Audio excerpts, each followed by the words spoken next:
وإذ قال لقمان لابنه وهو يعظه يا بني لا تشرك بالله إن الشرك لظلم عظيم وإذ قال لقمان لابنه وهو يعظه يا بني لا تشرك بالله إن الشرك لظلم عظيم.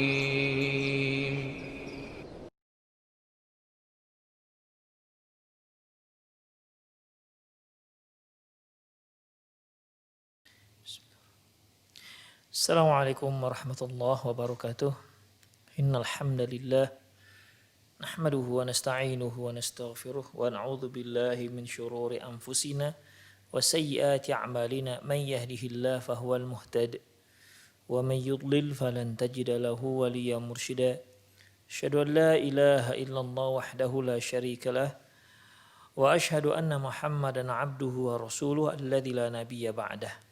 Wa qala Allah subhanahu wa ta'ala ya ayyuhalladzina amanu taqullaha haqqa tuqatih wa la tamutunna illa wa antum muslimun.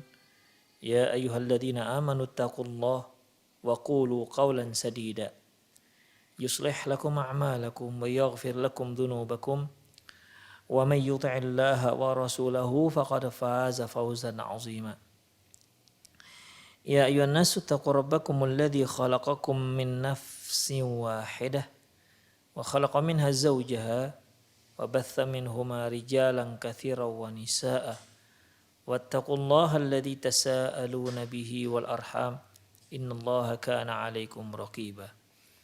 Amma ba'du, inna asdaqal hadithi kitabullah wa khairal hadi hadi Muhammad sallallahu alaihi wasallam wa syarrul umur muhdatsatuha wa kullu muhdatsatin bid'ah wa kullu bid'atin dhalalah wa kullu dhalalatin finnar. Para pemirsa Rosat TV, pendengar Radio Medan Mengaji dimanapun Anda berada, alhamdulillah pada sore hari ini, kesempatan kali ini kita kembali melanjutkan acara sore kita, yaitu Fatwa seputar anak. Sore hari ini kita akan bahas tentang janin yang cacat. Apakah boleh digugurkan? Hal yajuzu isqatul tifli idza qarrara al-atibba annahu musyawwahun. Apakah boleh menggugurkan janin jika ahli medis menyatakan bahwa janin tersebut cacat? Al-kalamu an ijhadil janin musawwah yumkinu taqsimuhu ila marhalatain. Pembahasan tentang menggugurkan janin yang cacat dapat kita bagi pada dua marhalah, dua fase. Al-ula ma qabla nafkhir ruh idza thabata tashawwuhul janin bi suratin daqiqatin qati'atin. Yang pertama yaitu di mana janin belum ditiupkan ruh dan telah ditetapkan, ya, idza thabata tashawwuhul janini bi suratin daqiqatin qati'atin la taqbalu syak min khilali lajnah at-tibbiyah al-mawthuqah. Yaitu yang pertama yaitu janin sebelum ditiupkan roh, di mana para ahli medis, tim medis yang terpercaya menyatakan bahwasanya janin ini adalah janin yang cacat. Dan itu dapat dilihat dengan sangat teliti dan bisa dipastikan dan tidak ada keraguan. Maksudnya begini ikhwah, berdasarkan hasil penelitian ahli medis yang memiliki kapabilitas ilmu dan terpercaya, mereka menyatakan dengan pasti ya, bahwa ini janin cacat. Ya mungkin janin yang tak punya kaki misalnya, atau janin yang tak punya tangan misalnya, atau mungkin tak punya tangan dan tak punya kaki, hanya badan dan kepala misalnya, tetapi ini sebelum ditiupkan ruh. Nah, dalam kondisi seperti ini, apa hukumnya kalau ini si janin digugurkan? Ingat, sebelum ditiupkan ruh. Wa kana hadha tashawwuh ghairu qabilin lil ilaji dimna al imkanatil basyariyatil mutahah lil mukhtassin, di mana cacat ini tidak bisa diobati. Ya. Tidak bisa diobati dengan keahlian manusia pada saat itu. Artinya tidak ada teknologi kedokteran, pengetahuan kedokteran belum sampai pada tahap ataupun tidak mengetahui bagaimana cara menyembuhkan ataupun memperbaiki cacat ini. Misalnya sudah terdeteksi lah, hasil diagnosa dipastikan bahwasanya misalnya ini si janin tidak punya kaki dan tak punya tangan. Dia hanya punya badan dan punya kepala. Ini hasil deteksinya. Ya. Dan belum ada seorang ahli pun mengetahui bagaimana cara menanggulangi ini.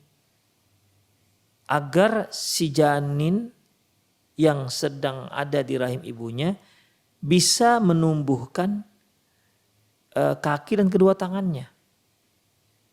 Artinya tidak ada satupun yang bisa diperbuat oleh si dokter untuk menanggulangi cacat ini. Ya kalau bisa kan berarti diharapkan ketika dia lahir ataupun ketika pada perkembangan janin tahap berikutnya itu sedikit demi sedikit bisa tumbuhlah bagian kaki dan bagian tangan. Tapi ini tidak ada. Fadzahir, bagaimana kalau seperti ini? Jadi kalau seandainya bayi tersebut, janin tersebut cacat dan itu hasil diagnosa yang bisa dipastikan oleh para tim ahli medis yang terpercaya dan tidak ada yang bisa menanggulanginya, ya. Maka dalam masalah ini fadzahir jawazu isqatihi nadhran lima qad yalhaquhu min masyaqin wa su'ubatin fi hayati. Zahirnya boleh. Ya, boleh janin yang belum ditiupkan roh ini untuk digugurkan menimbang bagaimana sulitnya kehidupan yang nanti akan dia jalani. Ya bayangkan ikhwah, gak punya tangan, gak punya kaki. Wa ma yusabbibuhu dhawaihi min harajin lil mujtama'in min a'ba'i wa mas'uliyatin wa takalifu fi ri'ayatihi wal i'tina'i bihi. Dan ini juga bisa menyebabkan kesulitan yang akan menimpa keluarga, masyarakat ataupun yang bertanggung jawab terhadap si anak.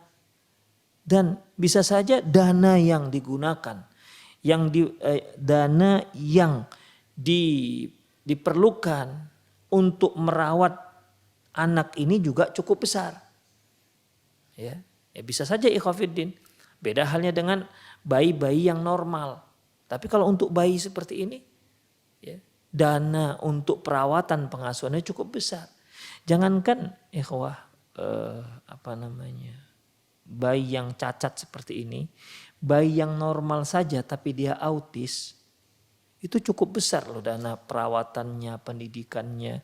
Jadi ada pendidikan khusus untuk anak-anak yang autis. Cukup besar ikhwah. Apalagi ini anak yang tak punya kaki, tak punya tangan misalnya ini. Tentu dana perawatannya akan lebih besar. Kemudian wa hadza ma qarrarahu Majlisul Mujma' al-Fiqhil Islami fi dawratihi ats-tsaniyati 'asharah. Inilah yang ditetapkan oleh Majelis Majma' Fikih Islami pada daurah mereka yang ke-12. Wa qad wafaqal majlis madhkur a'lahu fatwa lajnah daimah.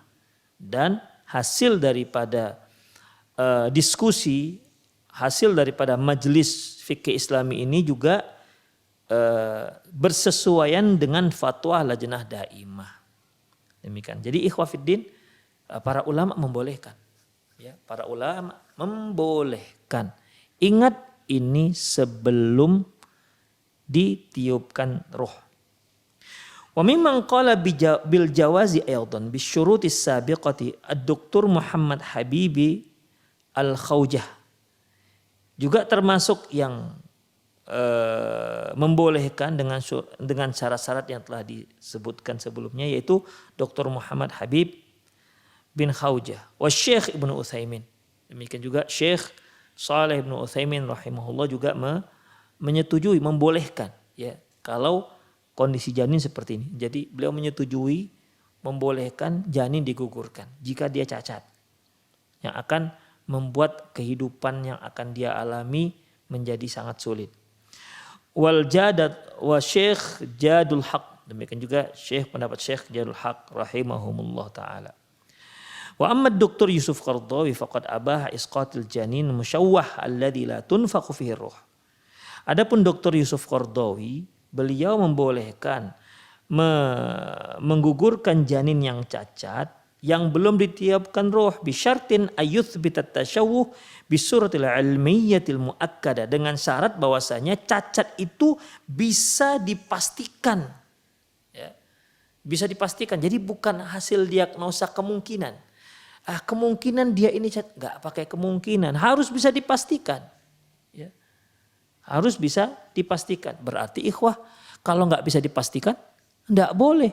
Jadi syarat yang lalu ini kan dia apa tadi yang telah kita disebutkan ikhwah, yang ditetapkan oleh Majelis Majma' Fikih Islami dengan lajnah daimah, bahwasanya satu, apabila dia bisa dipastikan hasil diagnosanya, dari hasil diagnosa bisa dipastikan bahwasanya janin cacat, di mana cacat ini akan menyulitkan dia dalam menjalani kehidupannya. Bukan cacat hanya misalnya nggak ada telinga, nggak ada daun telinga, ya nggak ada masalah kalau nggak ada daun telinga. Atau dua-dua daun telinganya tak ada, nggak ada masalah ini, nggak menyulitkan dia. Ya. Itu satu.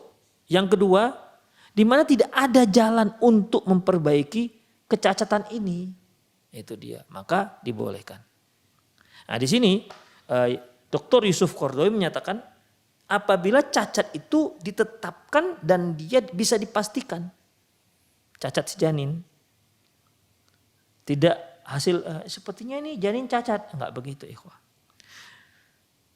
Wa iyakuna tasyawuh khatiran mimma yaj'alu hayatuhu adzaban alaihi wa ala ahli. Beliau menyebutkan syarat yang kedua, yaitu cacatnya itu berbahaya, ya, akan membahayakan kehidupan dia, ya, dan kehidupan keluarganya. Wa ayyuqarrir dzalika fariqut tibbi min ahli ikhtisasi la tabibin wahid. Kemudian hasil analisa ini ditetapkan oleh beberapa dokter yang ahli, bukan hanya satu dokter. Nah, itu dia, ya. Jadi maksudnya di sini supaya kesimpulan untuk menggugurkan janin ini benar-benar bisa dipastikan. Ya kalau dengan satu dokter saja mungkin dia salah diagnosa. Makanya tanya dokter yang lain. Dokter, mungkin tim medis yang memberikan hasil diagnosa yang bisa memastikan cacat dan tidak cacatnya. Demikian, sehingga kalau sudah bisa dipastikan maka boleh digugurkan. Demikian. Hanya ada sedikit kendala dalam masalah ini. Ya. Apa kendalanya? Ini disebutkan oleh Dr. Tobib Abdullah Hussein Basalamah. Dr. Abdullah Hussein Basalamah, yaitu kepala kepala rumah sakit bagian penyakit wanita dan anak-anak di kuliah di Fakultas Kedokteran Jamiah Malik bin Abdul Aziz. Beliau mengatakan ada dua masalah, ada dua kendala. Pertama, annal wasaila wa turuq allati yu'rafu biha tashawwul janin tatatallabu an yakuna madha ala numuil janin dakhil rahimi akthar min 3 ashhur aw 14 usbu'an. Kata beliau, adapun sarana, jalan ataupun cara untuk mengetahui bahwasanya si janin ini cacat itu hanya bisa diketahui setelah si janin yang ada dalam rahim tersebut berusia 3 bulan atau 14 minggu. 3 bulan atau 14 minggu. Kalau 14 minggu itu 3 bulan setengah. Ya kalau 3 bulan kan masih 12 minggu. Ini 14 minggu, 3 bulan setengah. Jadi di sini kata beliau, permasalahan kita adalah untuk mengetahui janin yang belum ditiupkan roh itu cacat dan tidak cacatnya, itu baru bisa kita lakukan setelah si janin berusia 3 bulan atau 3 bulan setengah. Wabittali fa inna tashkhis at-tashawuhat la yutimmu illa ba'da muddati nafkhi fiha ruh. Demikian juga bentuk fisik dari janin yang cacat itu pun itu tidak bisa sempurna diketahui kecuali si janin sudah ditiupkan ruh, kata beliau. Allahu Akbar, berarti ya masih kesulitan untuk menentukan syarat pertama, ya. Yang kedua, anna nata'ij allati yumkinul husul 'alaiha bituruqil muta'addidati sabiqati la tasilu ila marhatil yaqin. Kemudian hasil diagnosa yang seharusnya dia bisa dipastikan 100%, itu pun hasilnya sekarang yang berdasarkan ilmu yang ada sekarang ini itu tidak bisa sampai 100%, masih ada kemungkinan error, kata beliau. Wa hunaka halat la yumkinu iktishafuha kama anna hunaka halat dalla ala fuhushat ala wujudi tashawuhat fiha thabata fima ba'du adamus sihatiha. Kemudian belum lagi ada beberapa kondisi di mana tidak mungkin untuk disingkap, tidak mungkin untuk diketahui. Sebagaimana di sana terkadang hasil daripada diagnosa menyatakan bahwasanya ini janin cacat, tapi setelah berlalu beberapa waktu ketahuan bahwasanya salah hasil diagnosanya. Demikian ikhwah. Jadi berdasarkan diagnosa pertama, ini anak cacat, ini anak begini dan begitu. Ternyata beberapa waktu berjalan, ternyata salah hasil diagnosanya. Ternyata nggak cacat. Nah, inilah kendala ya yang ada di lapangan, ya, sehingga sulit untuk memenuhi syarat bolehnya menggugurkan janin yang belum ditiupkan roh. Itu ikhwah. Jadi jelaslah ya. Berarti kalau memang ada sarana ataupun ada peralatan, ada cara ataupun teknologi kedokteran yang bisa menentukan 100% bisa memastikan bahwasanya janin yang belum ditiupkan roh itu nanti lahir akan cacat. Tubuhnya, fisiknya akan cacat, di mana cacat tersebut akan menyulitkan dia untuk hidup. Akan menyulitkan dia untuk menjalani kehidupan dia. Demikian. Kalau itu ada, berarti boleh. Tapi permasalahannya sebagaimana kata Dr. Abdullah Hussein Basalamah, bahwasanya gak bisa. Itulah menurut beliau. Ya, karena harus usia janin untuk mengetahui itu semua secara pasti, haruslah janin yang sudah berusia 3 bulan atau 3 bulan setengah. Itu pun hasilnya tidak bisa pasti. Ya, bisa iya, bisa enggak, atau minimal masih ada kemungkinan salahnya. Ya berarti ikhwah tidak bisa dilaksanakan pengguguran tersebut. Ya. Demikian ikhwah rahimani Allahu wa iyyakum. Jadi dalam masalah ini ada beberapa kendala ternyata, ya, ada beberapa kendala. Jadi kalau dikatakan ya udahlah walaupun nggak bisa dipastikan maka nggak apa-apa digugurkan dengan alasan irtikabu akhafud dararain. Oh nggak bisa ikhwah. Ya. Ketika kita mau menentukan mana mudarat yang lebih besar dan mana mudarat yang lebih kecil, itu harus setelah adanya analisa yang pasti.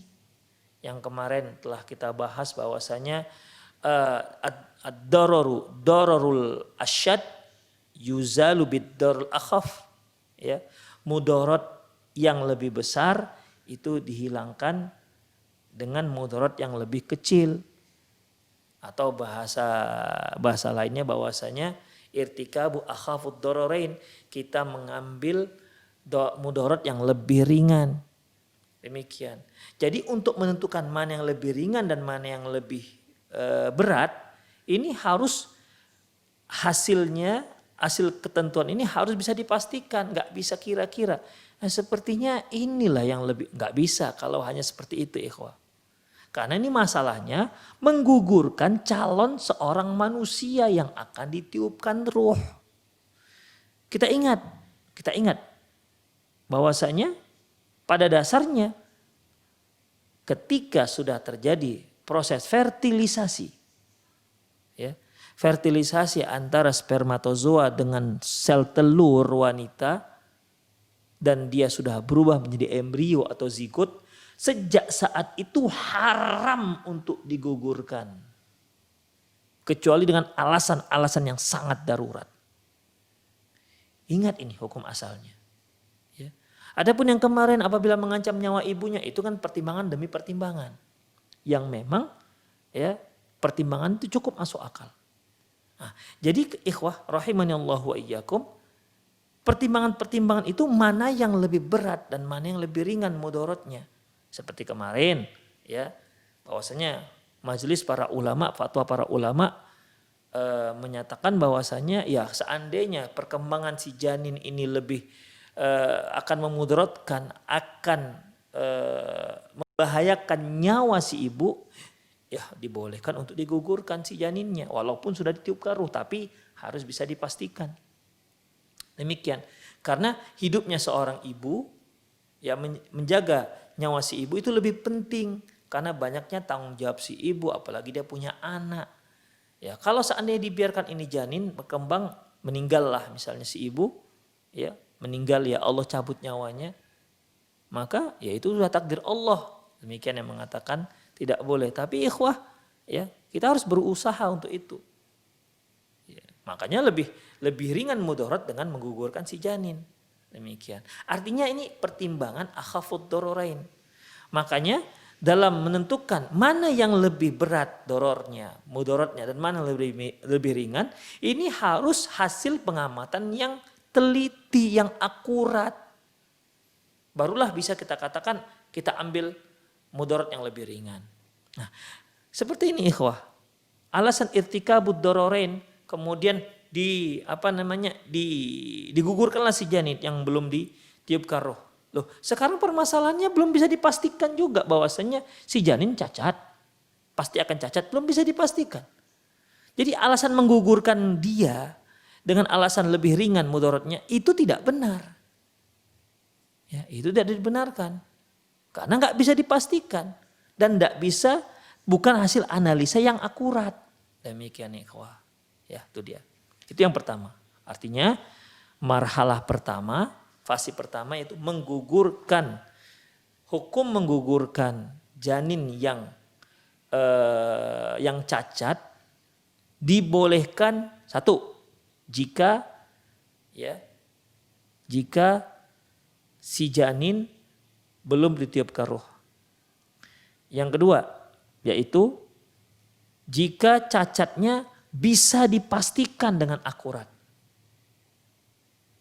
Ketiga, yaitu cacatnya ini akan menyulitkan dia untuk menjalani kehidupannya kelak.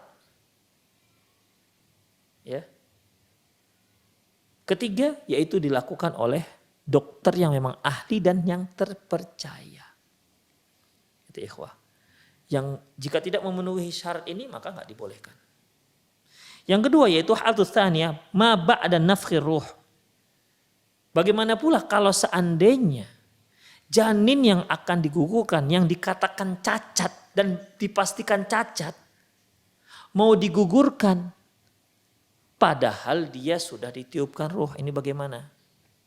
Ya, jadi setelah berkembanglah nih janin dari mulai zigot embrio kemudian berubah menjadi mudghah segumpal daging, kemudian mulailah berbentuk kalau bahasa kita seperti seperti brudu begitu kan, berbentuk manusia, mulai muncul ada kepala, terus begitu ya, mulai berkembang menjadi anak manusia walaupun dia masih kecil tapi sudah sudah mulai kelihatan begitu adanya benjolan-benjolan daging yang akan menjadi tangan dan benjolan daging yang akan menjadi kaki, kedua kaki dan seterusnya. Setelah ditiupkan roh ya, ternyata dua benjolan untuk tangan tak berkembang. Dua benjolan yang ada di bagian bawah tidak berkembang menjadi kaki. Sementara ini janin sehat walafiat. Sehat walafiat. Ya. Perkembangannya bagus. Dan dia bergerak. Hanya itu dia masalahnya. Bukan hanya sih. Masalahnya ternyata tangannya tak tumbuh. Dan sel untuk kaki juga tak tumbuh. Bagaimana ini? Boleh apa tidak digugurkan sebelum dia lahir? Dan ingat, ini sudah tiupkan roh. Wa fi hadhihi halah yusbihul janin nafsan insaniyatan mutakamilatan. Kalau sudah seperti ini janin sama seperti satu orang manusia. Hukum untuk satu orang manusia yang sempurna. Wa yusiru binafkhir ruh lahu min al huquqi misla mali hayyin. Karena dia sudah ditiupkan roh, maka hak dia untuk hidup sama seperti hak-hak manusia hidup yang lainnya.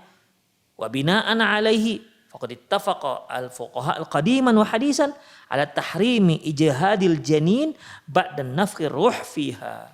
Oleh karena itu sepakat para ulama dahulu dan ulama yang sekarang bahwasanya haram hukumnya menggugurkan janin yang sudah ditiupkan ruh walaupun katanya cacat. Dibolehkan. Walaupun nanti dari asal lisan akan kesulitan mereka dia untuk hidup, biar. Karena dia sudah ditiupkan roh. Menggugurkan dia artinya membunuh dia sama seperti membunuh manusia dewasa atau orang manusia dewasa. Wa in kana taqrir tibbi yufidu annahu musyawwahul khalqah. Walaupun para ahli medis menyatakan dia ini cacat fisik.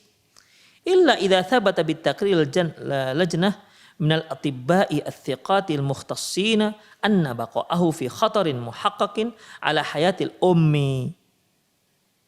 Kecuali jika hasil daripada diagnosa para ahli kedokteran bahwasanya kalau dia dibiarkan terus berkembang walaupun dia sudah ditiupkan roh, dia berkembang itu akan mengancam nyawa ibunya. Nah, ini berarti kalau seperti ini lain lagi ceritanya. Ya, rinciannya sebagaimana yang telah kita bahas di kajian-kajian lalu. Fa inda idzin yajuzu isqatuhu sawa'un kana musyawwahan amla. Kalau sudah seperti ini mengancam nyawa si ibu. Ya, kalau dia berkembang besar, maka baik si bayi cacat maupun tak cacat boleh digugurkan. Ya intinya rinciannya sebagaimana yang telah kita bahas di kajian-kajian yang lalu. Kenapa? Daf'an li'a'zami ad-dararaini kama taqaddam. Untuk menghindari mudarat yang lebih besar. Demikian sebagaimana yang telah kita bahas. Wa hadza ma qarrarahu lil majma' al-fiqhi wal lajnah daimah. Inilah ketetapan yang telah ditetapkan oleh Majma' Fiqh Islami dan Lajnah Daimah. Itu ikhwafidin. Jadi intinya kalau si janin sudah ditiupkan ruh, walaupun dia cacat, apapun cacatnya, maka tidak boleh digugurkan, sepakat para ulama. Ya, sepakat para ulama. Ikhwan rahimanallahu wa iyyakum. Makanya tega sekali itu orang-orang tua, seorang wanita, anaknya, bayinya lahir hidup. Lahir hidup, sempurna, tidak ada cacat, dibuang ke tong sampah. Na'udzubillah min dzalik. Dikarenakan hubungan haram dia. Itu nanti Masya Allah, na'udzubillah min dzalik, dituntut anaknya nanti di hari akhirat. Dicarinya mamanya nanti ini. Betul-betul ibu yang gak bertanggung jawab. Benar ikhwah. Sedangkan janin yang cacat saja tak boleh digugurkan. Ini sudah lahir sempurna. Allahu Akbar. Tega dibuang ke tong sampah. Na'udzubillah min dzalik. Kadang ada juga dokter-dokter yang memang nakal. Mereka lebih mengedepankan duit ketimbang murka Allah Subhanahu wa taala. Mau mereka menggugurkan janin walaupun janinnya itu sudah ditiupkan ruh, walaupun janinnya itu sempurna. Ya, masih ada orang-orang seperti ini, ikhwah. Cocoknya kalau ada dokter-dokter nakal seperti suntik mati aja dokter. Dia kan membunuh. Mungkin tidak 1-2 bayi yang telah dia bunuh.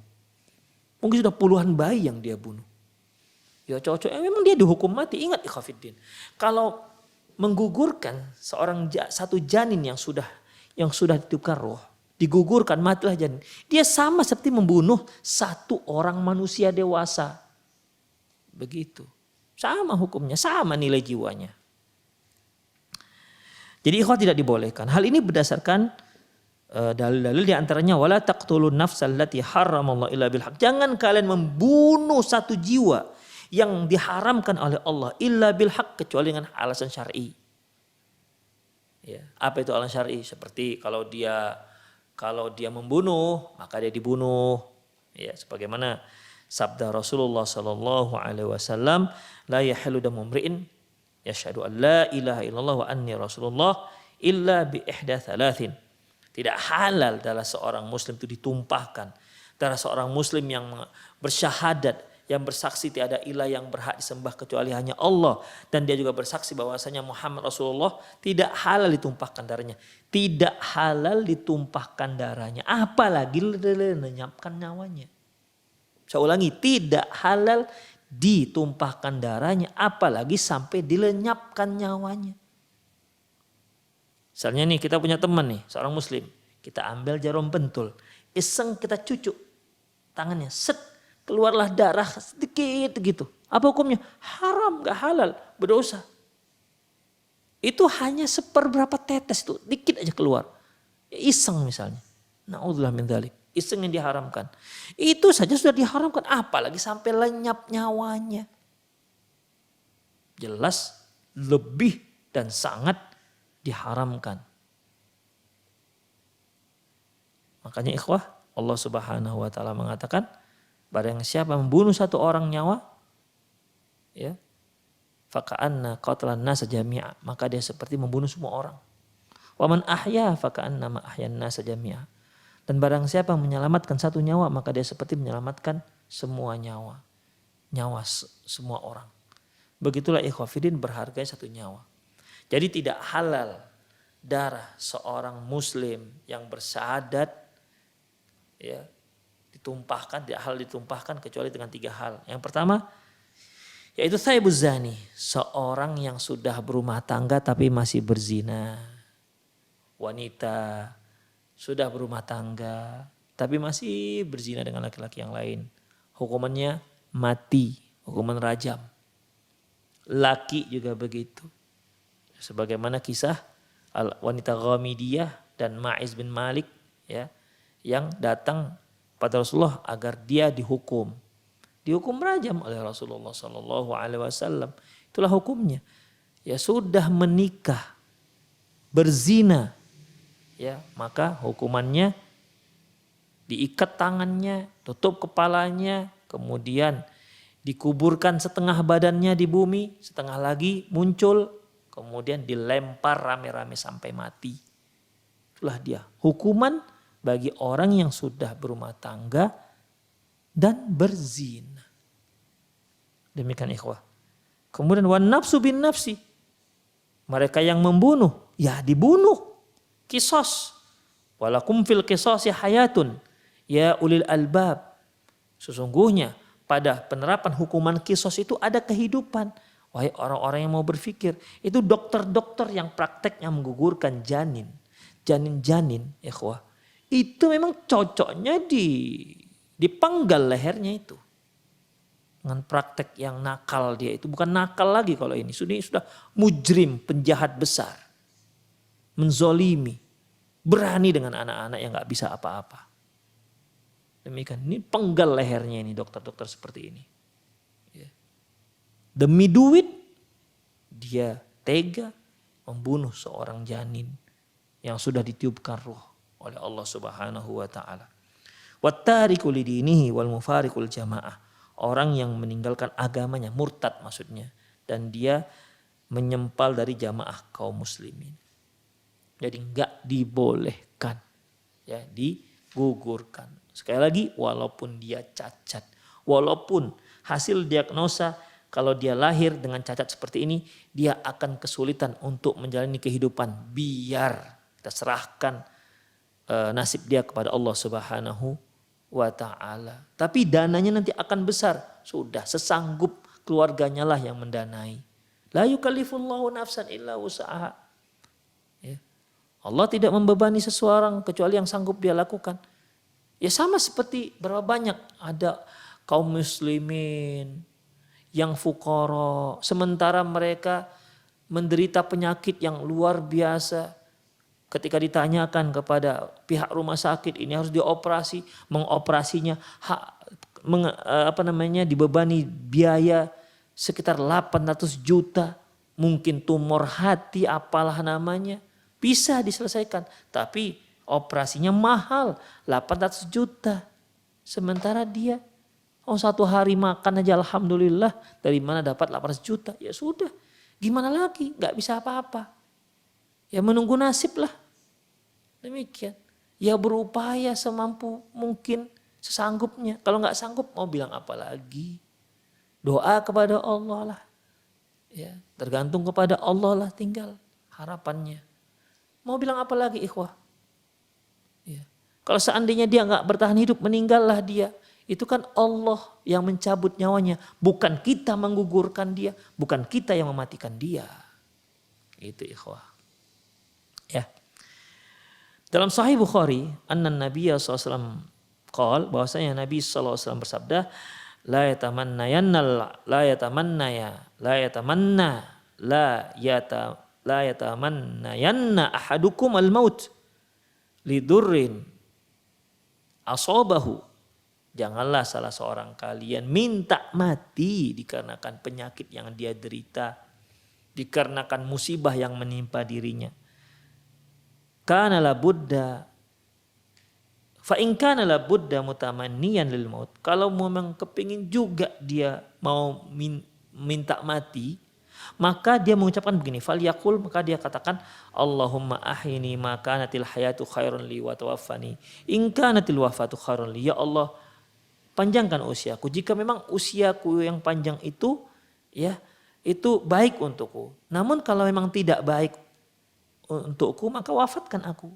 Jadi itu yang terbaik. Karena ikhwafiddin, ya, okelah dia sedang menderita penyakit yang mungkin tidak terperikan lagi bagi dia, tidak tahan lagi menahan rasa sakitnya. Dia nggak boleh minta mati. Dia paling tidak dia harus mendoakan doa ini. Ya Allah, panjangkan usiaku jika memang panjang usia itu baik untukku. Dan kalau memang nggak bagus usiaku panjang, ya matikan aja. Demikian. Karena ikhwafiddin rahimanallahu wa iyyakum. Kalau seandainya dia orang yang sebelumnya bersikap buruk, sebelumnya suka berbuat maksiat, Allah panjangkan usianya. Ini sisa usianya itu bisa dia gunakan untuk bertaubat kepada Allah Subhanahu wa taala. Itu kalau orang-orang yang suka berbuat maksiat. Kalau dia orang-orang yang soleh, Dengan sisa hidupnya itu dia bisa menambah pundi-pundi pahala yang akan meningkatkan derajat dia nanti di surga kelak. Demikian ikhwatiddin. Jadi hanya ini yang dibolehkan. Namun ya Allah matikan aja, ya Allah matikan aja nggak boleh. Jadi hanya ini pamungkasnya. Inilah titik akhirnya. Allahumma ahini in kanatil hayatu khairun li wa tawaffani in kanatil wafa khairun li. Ya Allah hidupkan aku jika memang kehidupan itu baik untukku. Dan jika wafat itu baik untukku, maka wafatkan aku. Itu ikhwah. Ya hanya itu dibolehkan. Wal hadisul rajul ladzi kanat fi bihi, artinya ikhwah, ini maksudnya apa? Ya, artinya orang yang sakit, menderita sakit yang tak terperikan dia lagi, itu aja nggak boleh minta mati. Padahal orangnya yang merasakan, dia yang nggak tahan lagi menderita sakit itu. Kalau janin ini kan masalahnya orang lain yang menggugurkan dia. Ya, kalau dia lahir cacat, kan bisa saja bagi dia nggak masalah kehidupan dia. Demikian ikhwatiddin. Ya. Jadi di sini maksud Lajnah Daimah berdalilkan ini artinya sedangkan yang cacat ataupun yang menderita sakit yang tidak tertahankan lagi, mereka aja nggak boleh minta mati. Itu dia. Apalagi masalah janin ini orang lain mematikan dengan cara menggugurkan, tentu lebih tidak dibolehkan. Wa haditsu rajul ladzi kanat bihi jirah faqatala nafsah. Demikian juga seorang laki-laki yang mengalami luka berat, ini ketika perang ya, luka parah, gak tahan dia menahan luka parah tersebut, akhirnya dia bunuh dirinya. Faqala Allah Ta'ala, akhirnya Allah mengatakan, badarani abdi binafsih faharamtu al jannah. Hambaku telah mendahuluku dengan membunuh dirinya, maka aku haramkan untuknya surga. Marah Allah Subhanahu wa Ta'ala. Itu orang yang menderita, yang dia merasakan rasa sakit sendiri. Dia saja tidak boleh membunuh dirinya. Dia saja yang punya diri, dia yang punya diri, dia yang punya nyawa, dia yang sakit, dia nggak boleh minta mati, apalagi sampai membunuh dirinya. Itu saja nggak dibolehkan. Allah haramkan orang ini masuk surga. Gimana dengan orang-orang yang malah membunuh si janin? Tentu ini lebih besar lagi dosanya ikhwah. Demikian ikhwah rahimanallahu wa iyyakum. Hadis ini diriwayatkan oleh Imam Bukhari dari Jundub radhiyallahu anhu. Itulah ikhwah azani Allahu wa iyyakum.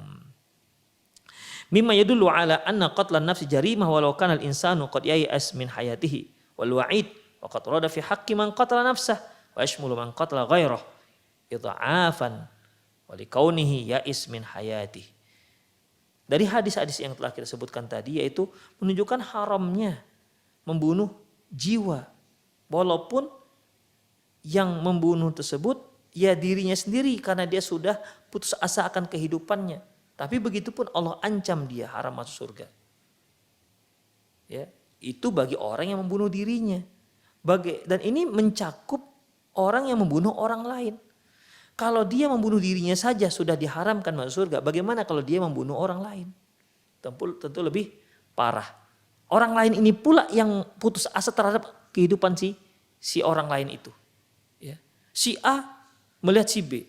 Si A ini putus asa melihat kehidupan si B. Sehingga dibunuh si A si B. Allahu Akbar. Dia pula yang menentukan kehidupan orang. Misalnya seorang ayah. Dia susah. Dilihatlah anaknya. Sedih dia. Udahlah daripada kau susah nanti hidupnya nak. Ku bunuh aja kau ya. Jelas ikhwafidin gak dibolehkan. Sedangkan si ayah merasa susah, putus asa. Dia gak boleh dirinya. Apalagi dia putus asa terhadap anaknya. Akhirnya dia bunuh anaknya. Lebih besar dosanya ikhwah. Ya. Demikian ikhwah rahimani Allahu wa iyyakum. Bahkan ikhwah wal fuqaha rahimahullah ajma'u ala tahrimil ijtihadi ba'da nafhi ruh bal inna ba'dahum aujabal qisas fil ijtihadil amd. Para fuqaha sepakat, para ahli fikih sepakat bahwasanya haram hukumnya menggugurkan kandungan yang sudah ditiupkan ruh, bahkan sebahagian mewajibkan mengkisos orang yang berani menggugurkan janin yang sudah ditiupkan ruh, dikisos. Kalau ketahuan oleh pihak yang berwenang, ditangkap itu dokter atau siapalah yang melakukannya, maka dia dihukum mati dengan dipenggal kepalanya. Begitu ikhwah. Ya kalau dia dokter yang suka begitu prakteknya, permintaan hanya untuk mendapatkan 50 juta misalnya untuk menggugurkan janin, ketahuan misalnya, ada saksinya, ditangkap tuh dokter, dipenggal kepalanya, dilepaskan kepalanya dari badannya. Itu ikhwah, kisos. Ya. Demikian ikhwah rahimanallah wa iyyakum. Ya. Itulah dia. Fa idza kana kadzalik fa innal uyub allati takshifu fil janin la tu'addu mubarriran syar'an li ijhadihi. Berarti ikhwah, cacat yang ada pada yang diketahui dari si janin yang sudah ditiupkan ruh itu tidak bisa dijadikan alasan untuk menggugurkannya. Lianna ba'dul uyub qad tabudu fi waqtin musta'siyatin 'alal ilaj. Bahkan terkadang ada satu cacat yang menurut keilmuan pada waktu itu tidak mungkin untuk diobati. Summa yadhharu laha ilaj ba'da dzalika wa hadha amrun waqin masyhud. Tapi setelah berkembangnya ilmu pengetahuan, akhirnya didapatilah cara ataupun pengobatan bagaimana cara menanggulangi cacat tersebut. Dan ini bisa disaksikan sendiri ikhwah. Berapa banyak penyakit-penyakit yang tadinya nggak tahu apa obatnya sekarang sudah diketahui obatnya. Demikian ikhwah rahimanallahu wa iyyakum. Itulah intinya bahwasanya ya, tidak, intinya itu ikhwah, kalau si janin belum ditiupkan roh, maka syarat yang telah kita katakan boleh digugurkan dengan syarat yang telah kita katakan. Tapi kalau si janin sudah ditiupkan ruh, maka tak boleh tutup pintu, alasan apapun tidak dibenarkan untuk menggugurkannya. Ya, tidak dibenarkan. Demikian ikhwah. Kemudian wa minal qawaidi asasi allati wada'atha asy-syari'ah al-himayati li himayatil janin. Di antara kaidah yang penting yang diletakkan syariat untuk melindungi janin, ikhwah, yang lalu kan telah kita pelajari kaidah-kaidah dasar di mana itu semua untuk melindungi janin. Ya, yang pertama yang lalu yaitu ketika seorang suami mendatangi istrinya, maka dia membaca Bismillah Allahumma jinni bisyaitan wajin bisyaitan marzaqtana, yaitu untuk melindungi si janin, si bayi ya, dari gangguan setan. Kemudian yang kedua, membunuh hewan-hewan yang membahayakan bahkan menggugurkan janin, ya seperti dutufiatain dan abtar, hewan ular yang ada garis duanya di punggungnya, atau ular abtar yang ekornya pendek. Kemudian juga kemarin itu ikhwah apalagi ya, itu yang kedua. Yang ketiga yaitu dibolehkannya wanita yang hamil dan wanita yang sedang menyusui untuk tidak berpuasa. Ya, dibolehkan. Demikian. Dan dia bisa membayar fidyah. Itu yang ketiga.